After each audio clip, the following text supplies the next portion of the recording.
Nah, anak-anak, sebelum kita mulai pembelajaran, Bu Leli mau dengar semangat anak-anak semuanya. Kalau Bu Leli bilang semangat pagi, anak-anak menjawab pagi, pagi, pagi, huha. Selalu yes, yes, yes, tak pernah no, no, no. Selalu yes, tak pernah no, selalu yes, yes, yes. Gitu ya. Lalu ulang kali lagi. Semangat pagi, pagi, pagi, pagi.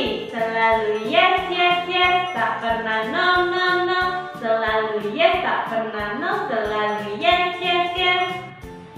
Semoga di rumah kalian tetap semangat belajar ya, dengan pendampingan orang tua. Sebelum kita belajar, marilah kita baca basmalah bersama-sama. Bismillahirrahmanirrahim. Mari kita simak materi berikut ini.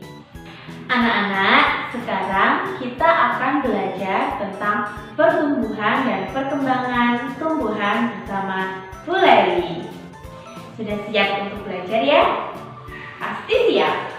Nah, anak-anak, tumbuhan merupakan salah satu makhluk hidup selain hewan dan manusia. Tumbuhan sangat bermanfaat bagi kelangsungan hidup manusia. Tumbuhan menghasilkan oksigen. Oksigen yang merupakan gas yang dapat dihirup oleh manusia untuk bernafas. Tumbuhan juga menyediakan bahan baku untuk manusia seperti makanan, pakaian, dan tempat tinggal. Seperti halnya manusia, tumbuhan memerlukan zat-zat penting bagi pertumbuhannya, yaitu makanan, air, dan cahaya matahari. Makanan dan air diserap dari dalam tanah, sedangkan cahaya matahari didapat dari lingkungan.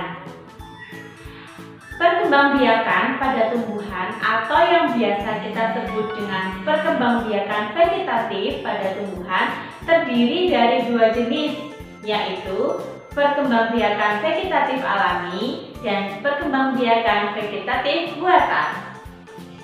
Perkembangbiakan tumbuhan adalah cara tumbuhan menghasilkan keturunannya, sedangkan perkembangbiakan vegetatif pada tumbuhan adalah cara tumbuhan menghasilkan individu baru tanpa melalui pertemuan sel jantan dan sel betina.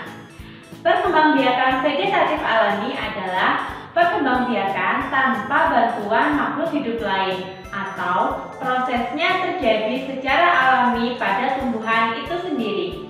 Cara tumbuhan menghasilkan individu baru pada perkembangbiakan vegetatif alami terdiri dari biji-bijian, tunas, membelah diri, spora, akar tinggal atau rizoma, umbi-umbian, dan geragi.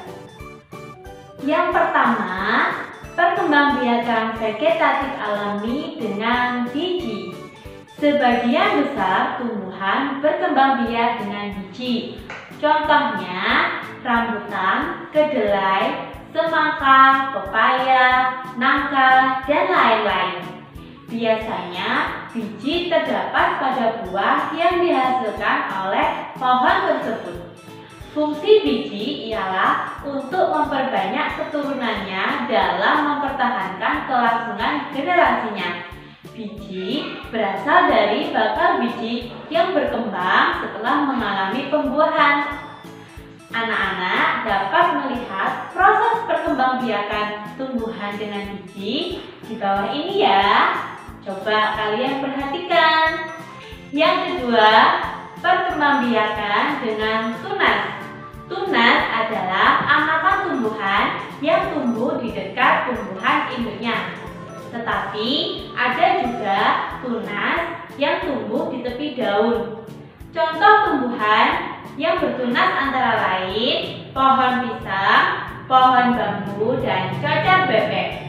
Tunas pisang tumbuh dari batang yang ada di dalam tanah. Tunas cocar bebek tumbuh di tepi daunnya. Sedangkan tunas pohon bambu tumbuh di dekat tumbuhan induknya.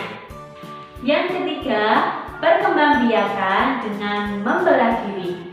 Tumbuhan yang menghasilkan keturunan baru atau individu baru melalui membelah diri akan membagi tubuhnya menjadi dua bagian sama besar secara langsung. Contoh, tumbuhan yang berkembang biak dengan membelah diri yaitu tumbuhan ganggang. Yang keempat, perkembangbiakan dengan spora. Spora berfungsi sebagai alat persebaran mirip dengan biji. Tumbuhan yang berkembang biak dengan spora contohnya tumbuhan paku dan jamur. Spora terdapat pada daun tumbuhan bagian belakang, berbentuk serbuk dan di dalam kotak spora yang disebut dengan sporanium. Yang kelima, perkembangbiakan dengan rizoma atau akar tinggal. Rizoma lebih dikenal masyarakat sebagai rimpang atau akar tinggal. Bagian tumbuhan rizoma merupakan modifikasi batang tumbuhan yang tumbuhnya menjalar di bawah permukaan tanah dan menghasilkan tunas. Dari sinilah terbentuk akar baru dari ruas-ruasnya. Contoh tumbuhan yang berkembang biak dengan rizoma atau akar tinggal antara lain jahe, kunyit, dan lengkuas. Yang keenam, perkembangbiakan dengan umbi. Umbi merupakan organ pada tumbuhan yang mengalami perubahan bentuk dan ukuran yang diakibatkan perubahan fungsinya. Pada umumnya, umbi terbentuk di bawah permukaan tanah. Tetapi ada juga umbi yang terbentuk di atas maupun jauh di permukaan tanah. Organ yang membentuk umbi adalah akar, batang, atau modifikasinya. Umbi pada tumbuhan terdiri dari 3 macam. Yang pertama, umbi lapis. Umbi lapis yaitu umbi yang berlapis-lapis dan tumbuh tunas di tengahnya. Contohnya, bawang, bunga bakung, dan bunga tulip. Yang kedua, umbi akar. Umbi akar yaitu bagian akar yang membesar yang berfungsi sebagai tempat cadangan makanan. Contoh tumbuhan yang berkembang biak dengan umbi akar yaitu wortel, ketela pohon, dan bunga dahlia. Yang ketiga, umbi batang. Umbi batang yaitu bagian batang yang tumbuh membengkak dalam tanah. Pada bagian ini sesungguhnya sebagai cadangan makanan yang disimpan pada bagian batang. Contoh tumbuhan yang berkembang biak dengan umbi batang yaitu ubi jalar dan kentang. Yang ketujuh, perkembangbiakan dengan geragi. Geragi atau yang biasa disebut dengan stolon merupakan batang yang tumbuh merambat di atas tanah. Contoh tumbuhan yang berkembang biak dengan geragi atau stolon yaitu stroberi, arbai, dan pegagan. Anak-anak, sekarang kita lanjut ke materi perkembangbiakan vegetatif buatan. Perkembangbiakan vegetatif buatan merupakan proses yang terjadi dalam menghasilkan individu baru dengan bantuan makhluk hidup lain atau manusia. Cara tumbuhan dalam berkembang biak dengan vegetatif buatan terdiri atas cangkok, stek, okulasi, sambung pucuk, dan merunduk.